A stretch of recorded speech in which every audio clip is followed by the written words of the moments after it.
Кәрим Тинчурин театры артистлары чаңгы ярышында көй сынашты. Спортка битараф булмаган сәнгать әһелләре белән безнең хәбәрчеләребездә аралашып кайтты.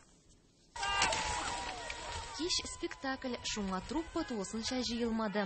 Артистларга гомумән коллектив белән саф һавада ял итү сирәкләгә. Күп санлы репетицияләр, чыгышларда катнашасы бар.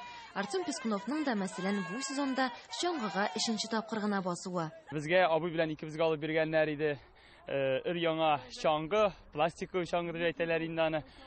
Андый авылда берәү генә я бер 3 булгандыр инде. Хәтерлим, ничектер үзем генә чаңгы шуарга чыктым да, һәм шул чаңгыны икесен дә бер юлы сындырдым. Артистлар бөтен көчләрен куеп көч сынаштылар. Алай да бу юлы чаңгы сындыручы булмады. Ут куючы Вячеслав Козлов барлык артистларны да артта калдырды. Эстафета биек җиңүгә багышлана.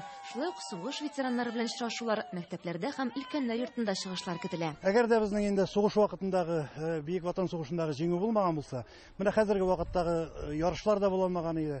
Безнең көләч йөзләр дә булмас иде. Менә хәзерге вакытта Украинада сугыш бара.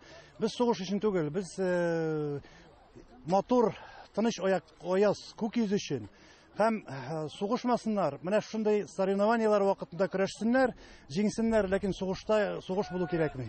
Биек җиңү уңаеннан Тинчуринлылар премьерада әзерләде.